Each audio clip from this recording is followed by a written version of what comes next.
It's 8 o'clock in the morning and Mary Mutisia is cleaning the house, while her friend from a neighbouring district, Grace Neva, sets off to fetch water from the nearest river. It's a 6-kilometre walk for Grace, and when she gets there, she finds the river dry, so she starts to dig. Back in her village, Mary has finished her housework, and now she too sets off to fetch water. But no long walk or digging in the sand for her. Her water's on tap. And it's all thanks to this rock. When it rains, water runs down the face of the rock and gathers in this reservoir. Then down through these pipes and into a storage tank. This one holds 150,000 litres and can keep the community going for months.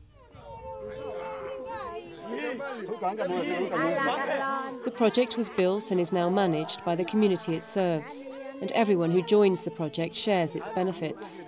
Tunaenda kufanya makazi ya nyumbani kama kuangalia ng'ombe, kutayarisha mashamba kwa sababu maji iko karibu, unakuja tu unachukua haraka. Lakini siku ile tulikuwa tukienda mbali, hakuna kazi nyingine, ni maji tu peke yake.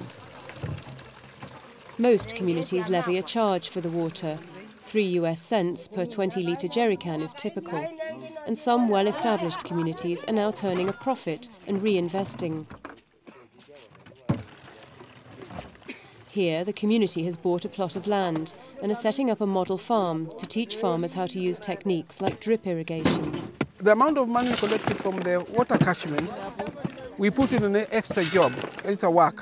The way of extending the farmers is to prepare an experimental farm where people can learn what to do in their shambas.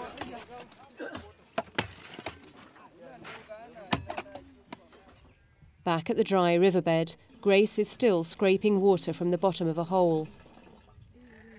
And as long as women are left carrying this burden, their communities will remain rooted in poverty.